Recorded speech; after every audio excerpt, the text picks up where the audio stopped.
Success shouldn't feel this exhausting. If you're winning on paper, but burning out behind the scenes, you aren't failing. You're stuck in a psychological bottleneck called a hurdle of stop. I've been there. On the outside, things look great, but I was secretly burning out, convinced I was just lucky, and waiting to be exposed as a fraud. I realized I didn't have a business problem. I had a mindset block. Whether it's imposter syndrome, perfectionism, or fear or failure, these aren't just feelings. They are growth bottlenecks. Identify your specific hurdle and get one immediate action step to regain your momentum today. Go to tuepodcast.net/quiz. That's tuepodcast.net/quiz to take the 3-minute assessment and get your report now. This is an Undiscovered Legacy production and proud member of Pod Nation Media Network. Welcome to Business Conversations with Pi and Piette 2.0, where the advice is real, but the voices are AI. I'm Scoob, and we're harnessing cutting-edge artificial intelligence to tackle real-world business challenges and deliver actionable strategies you can implement right now. Joining us is our newest AI voice, Piette, sharp, insightful, and ready to challenge conventional wisdom. The questions are real, the data is vast, and the insights game-changing. So buckle up, Scoob believers. It's time to get across the start line. Let's dive in. So imagine you walk into this super high-end restaurant. You sit down, right? You're expecting a menu, but instead the chef just walks out, kind of shrugs, and asks, so what do you want to eat and how much time should I spend cooking it? Oh man, that sounds like a remarkably stressful dining experience. Yeah. I mean, you have absolutely no idea what they specialize in. Right. You have no framework for what it's going to cost. Yeah. Honestly, you'd probably just order a grilled cheese sandwich just to mitigate your own risk. Exactly. You'd play it completely safe. And yet, when you look at the whole world of freelancing, consulting, B2B services, the entire industry is basically built on that exact menuless chef model. It really is. It's just dominated by endless custom proposals. Yeah, these vague hourly rates and clients who are just terrified of what the final invoice is going to look like. Which brings us directly to today's deep dive. And this is a fun one today. It is, because it was actually sparked by a listener over at tuepodcast.net/askpi. They submitted this question, and I am making a huge deal out of this because it is just the ultimate founder's dilemma. It really is the classic struggle. Yeah. So you want to know, and I'm quoting here, is it better to charge for my hourly time, or should I package my skills into a productized service right from day one? It's a phenomenal question. I mean, conventional wisdom almost always tells you to start with hourly consulting. Right? Oh, for sure. Pay your dues, basically. Right. The idea is you need to take whatever custom work you can get, learn the ropes, figure out what the market actually wants, and then maybe, years down the line, try to systemize it. But the stack of sources we've got today aggressively pushes back on that. Violently disagrees. Oh, completely. We've got excerpts from John Warrillow's book, Built to Sell, Paul Jarvis's Company of One. There's this really dense academic paper from the Journal of Business Research, and a really candid interview transcript with an agency founder named Brad Martin. And our mission today is to essentially settle this debate once and for all. We want to give you, the listener, a literal roadmap for day one. Okay, let's unpack this, because I want to dive straight into the pain of that hourly, custom hustle model. And I think Brad Martin's story is, it's the perfect reality check here. It's a brutal story. It really is. So Brad was running this marketing automation agency, doing the standard, custom quote, hourly rate dance. And he's got 5 kids. He's living in a 600 square foot house. Which is just wild to even picture. Insane pressure, right? And he shares this one specific anecdote where it's 8 p.m., he's putting his kids to bed and his phone buzzes. It's a text from a prospect asking for, quote, just a little help setting up an affiliate program. Right. And Brad, who is completely trapped in that mindset of being the hyper-responsive service provider, he just jumps on a call immediately. Leaving his kids at bedtime. Exactly. And within 15 minutes, he has completely mapped out the strategy. He essentially builds the prospect's entire affiliate architecture right there on the fly. And the prospect is thrilled, obviously. Oh, fierce they are. But Brad has this incredibly sobering realization right after. Yeah, he realizes he is doing like 90% of the actual value creation in the sales conversation for free. Before a contract is even signed. Exactly. And the irony is, after giving away the farm like that, he still has to go write a custom proposal, guess what his hourly rate should be, and then just like pray the client doesn't try to negotiate him down. And that right there is the fundamental trap. When you bill by the hour, you are establishing a dynamic where your revenue is inextricably linked to your personal exertion. You're just reinventing the wheel with every single client. You are. But the deeper issue, and this is what John Warrillow points out in Built to Sell when he talks about business valuation, if your entire operation relies on your custom hourly time, you become synonymous with the company. Right, like if you get the flu, your revenue drops to zero. Exactly. It's fundamentally unsellable because buyers aren't confident the business can actually run without you. Oh, wait, let me push back on this for a second, because I think a lot of people look at fully custom hourly work as like the only way to charge premium top tier rates. How do you mean? Well, think about a bespoke tailored suit versus an off-the-rack suit. People gladly pay thousands of dollars more for bespoke because it feels uniquely crafted just for them. So doesn't offering a standardized, productized service mean you're just competing on volume, like cheap off-the-rack stuff? Okay, it's a compelling analogy, but here's where that logic actually breaks down, according to the sources. Okay, hit me. A bespoke tailor doesn't walk into an empty room and ask you what you want to build. They don't say, should we make a boat today or a tuxedo? Right. They have a highly specific, standardized process. They take measurements, they select fabrics from a set book, they do fittings. They're still just making a suit. What Warrillow argues is that you shouldn't try to be a generic problem solver for everyone. You have to pick a lane. Exactly. You should aim to become the world's absolute best at one thing. He uses the example of transitioning from, say, a generalist graphic design agency doing hourly work to selling a fixed 5-step logo design process. Oh, I see. So when you sell a productized process like that, people actually expect to pay in advance. Yes, which completely eliminates the cash suck of chasing those hourly invoices. Right, because relying on custom work for one client is super risky anyway. Doesn't Warrillow advise that no single client should make up more than 15% of your revenue? He does. Because if they do, you don't really have a business. You just have a really demanding boss. Wow. Okay, so transitioning from the problem to the solution here. Let's actually define what a productized service is. Because, I mean, that phrase gets thrown around LinkedIn all day long, usually with zero substance. It's totally become jargon. Uh-huh. But the academic paper from the Journal of Business Research actually gives us a really rigorous framework.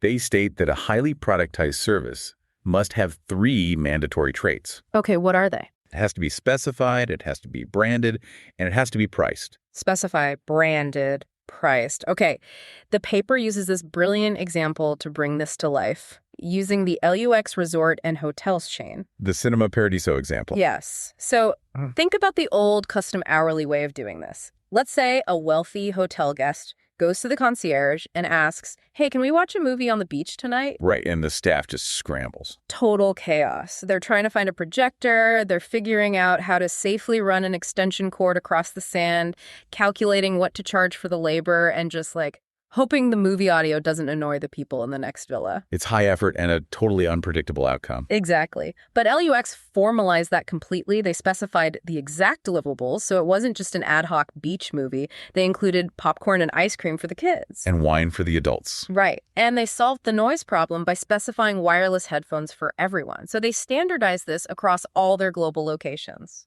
And then they branded it. They didn't just call it beach movie setup fee. They named it Cinema Paradiso. Yeah, they gave it an actual identity. And what's fascinating here is the psychology behind why that works. The paper talks about this concept of mental tangibility. Mental tangibility. I love that phrase. It's crucial because when someone buys a service, they are essentially buying an invisible, intangible promise. So if you tell a client, I'll optimize your workflows by the hour, their brain instantly calculates risk. Oh, totally. They're thinking, what does that even mean? Is it going to take 100 hours, 10 hours? Is it going to break my current system? The cognitive load of trying to envision that outcome is just exhausting. But branding and pricing make that intangible service feel like a safe physical object. It's like putting it in a box they can hold. Precisely. Whether it's McDonald's standardizing kids' parties with McCelebrations, or a clinic selling an annual executive health checkup. That standardization drastically reduces the perceived risk because the customer knows exactly what they are getting. So for you listening right now, take a hard look at your own skills. Are you selling this vague promise of your time? Or are you selling a Paradiso, like a distinct named outcome that someone can easily wrap their head around? It's a huge mindset shift. But then the obvious question is, how do you actually execute that from day one? Right, without the huge budget of a global hotel chain. Exactly. And this is where we turn to Paul Jarvis's book, Company of One. He emphasizes this concept of minimum viable profit. Okay, break that down for us. It basically means don't focus on scaling a massive team or building complex infrastructure right away. Find the smallest, most stripped-down way to solve a real problem and standardize that. Which brings us back to Brad Martin, because there's this magical moment in his interview transcript where he realizes how to systemize his own agency, and he learns it by watching a logo designer he actually hired. Oh, the Google Docs story. This is such a great anecdote. It's so good. So Brad hires this logo designer, right? And he's expecting the classic sprawling agency process. You know, mood boards, open-ended discovery calls. Exactly. But the designer doesn't do any of that. He jumps on a Zoom call, shares his screen, and he just pulls up a single bare-bones Word document or Google Doc, whatever. No fancy presentation at all. None. It was just a preset list of highly specific questions, and the designer just walks down the document, asks the questions, types in Brad's answers, and when they hit the bottom of the page, the entire discovery phase is done. And Brad had this massive epiphany there. He realized that structure lets you get more done in less time. Yes. He wasn't mad that he wasn't getting a bespoke hourly experience. He was thrilled. It was so efficient. Because clients don't want your time. They want the result. We see this with web designers who sell a landing page in a day. Oh, that's a great example from the sources. Right. Instead of a 10-month dragged-out custom website build with a messy payment plan and endless revisions. Which is the worst. It's awful. Instead of that, the productized designer uses a pre-built template chassis. They spend the day doing just the 20% custom tweaks with the client, live on Zoom. And boom, it's done. But, I feel like a lot of founders get paralyzed here. They think their system has to be completely flawless before they can package it like that. Which is why the embarrassment test is so important. Reid Hoffman, the founder of LinkedIn, is quoted in Company of One saying, basically, done is better than perfect. If you aren't embarrassed by your first version, you launched too late. Launch the ugly version. Yes. Launch your standardized service quickly. Basecamp, MailChimp, they didn't grow overnight. They played the long game by focusing on repeatable value, not getting bogged down in custom hourly chaos while they perfected things. Okay, but here's where it gets really interesting. Let's say you do it. You package your skills, you sell your landing page in a day. What happens when the client inevitably asks for, just one more thing? Scope creep, the ultimate enemy. Right, because it's going to happen. They want something outside the scope. How do you handle that without ruining the whole productized model? Brad Martin had a brilliant fix for this. He called them jam sessions. Jam sessions. Okay, how does that work? So whenever a client asked an off-topic question or wanted a tiny custom favor, Brad didn't bill them an hourly rate for it. And he didn't ignore them either. Because both of those options kind of ruin the relationship. Exactly. Instead, he funneled all of those random out-of-scope questions into a free weekly group Zoom call, his jam session. Oh, wow. That's actually genius. It acts as a pressure release valve. It completely stops scope creep instantly. Yeah. And it makes the clients feel incredibly supported because they get FaceTime with the expert. Yeah. But it's on Brad's terms. Right. It contains the chaos to one specific hour a week. Exactly. Okay, so that handles the custom requests. But if we're talking about the ultimate goal of scaling a service business, we have to talk about recurring revenue. And I want to clarify something here because a lot of people confuse recurring revenue with just having a client on retainer. Oh, those are drastically different things. Yeah. Brad Martin makes a very sharp distinction between the two. Yeah, explain that. Because retainers sound great in theory. They do. But a retainer essentially means the client is in control. They buy a block of your hours. And when they say jump, you say how high. It's essentially just guaranteed hourly work. You're still trapped. Precisely. Yeah. A true recurring revenue program means you are in control. The client buys into your set structure, your delivery dates, your terms. They aren't buying your time. They're subscribing to your system. If we connect this to the bigger picture, like Warrillow's valuation stuff, Yes, if we connect this to the bigger picture, the single most important factor in driving up the value of a company is repeatable, predictable revenue. Right. Not scrambling for new custom projects every month. Exactly. Warrillow says sunk money subscriptions or hard contracts are the holy grail. They are exponentially more valuable than one-off custom hourly projects. Because an investor can actually see the machine working without you having to be there manually turning the crank every single day. Exactly. It's an asset, not a job. Okay, so let's bring this all together. The final verdict for the listener who sent this in. Yes, absolutely, 100%.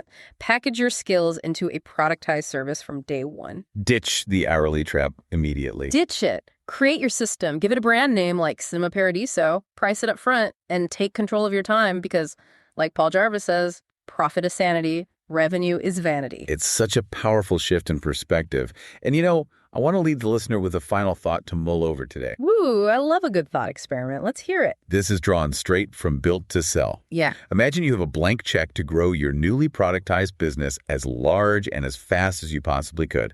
Unlimited resources. Sounds amazing. Right. But here's the catch. If you had to write a 3-year business plan for that scenario today, what is the very first system you would have to write down to make it work completely without you in the room? Oh, wow. What is the system that replaces you? That is heavy. You really have to stop thinking like an employee of your own company. Exactly. You had to design the machine, not just operate it. I love that. And seriously, I cannot stress this enough. This entire incredible deep dive only happened because a listener took action. So if you are listening right now and you have a burning question, a topic you are just obsessed with, or some intense debate you need us to settle, We want to hear it. you have BE to write in to tuepodcast.net/askpi. Drop your questions there. We build these shows around what you actually want to know. tuepodcast.net/askpi. It's the best part of the show, honestly. Absolutely. All right, that's it for us today. Stay insanely curious, everyone, and keep building smarter, not harder. We will see you next time. Bye, everyone. And that's a wrap, Scoo Believers. You just experienced the power of AI-driven business insights with Pi and Piette 2.0. Real advice, artificial voices, unlimited potential. If today's episode sparked an idea, challenged your thinking, or gave you that breakthrough moment, don't keep it to yourself. Share it with a fellow entrepreneur who needs to hear this. Got a burning business question? Want Pi and Piette to tackle your specific challenge? Head over to tuepodcast.net/askpi and submit your question right now. We'll dive deep into your issue and deliver the actionable strategies you need to get across the start line. Remember, Scoo Believers, the hurdles aren't in the way. The hurdles are the way. Until next time, keep moving forward, keep taking action, and we'll see you in the next episode. Hello, Scoo Believers. Let me ask you a real quick question. How many cups of coffee have you had today? 3, 5, 7? And let me guess, you've got a Red Bull in the other hand just in case, right? Yeah, I see you. Now, here's the truth bomb nobody wants to hear. You're not building a business. You're building a caffeine dependency. Listen, I get it. When you're grinding 12, 14, 16-hour days, you're building something from nothing. When you've got payroll to meet, investors to impress, and visions that won't wait. You need fuel. But what if I told you that the fuel that you're using is actually slowing you down? What if the very thing that you think is keeping you sharp is actually making you dull? Enter Rise Coffee. This isn't your grandma's mushroom tea. This isn't some hippie wellness trend. This is science meets performance. And here's what makes Rise different. Less than half the caffeine of a regular cup of coffee. But here's the kicker. You won't miss it. 6 organic powerhouse mushrooms, including Cordyceps, what Olympic athletes use, and lion's mane, what Silicon Valley biohackers swear by. Sustained energy that doesn't spike and crash. We're talking smooth, clean power from morning to moonlight. Crystal clear focus without the jitters. Imagine closing the deal with calm, confident mind instead of the caffeine chaos. Gut health and immune support, because what's the point of building an empire if you're too sick to enjoy it? So here's the challenge to you. Stop borrowing energy from tomorrow. Stop running on fumes and call it a hustle. Stop wearing your caffeine addiction like a badge of honor. Real entrepreneurs optimize, real entrepreneurs adapt, real entrepreneurs win. You can't win if you're crashing at 2 p.m. while your competition is just getting started. Break the cycle.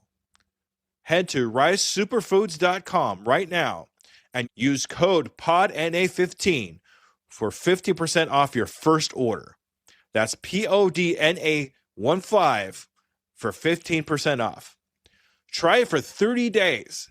If you don't feel the difference, if you don't feel sharper, calmer, more focused, more alive, then go back to your 6-a-day cup habit. But I'm telling you, you won't, because once you feel what real energy feels like, you'll never go back. Ditch the addiction. Fuel your empire and rise up. Rise Coffee, energy that builds, not burns.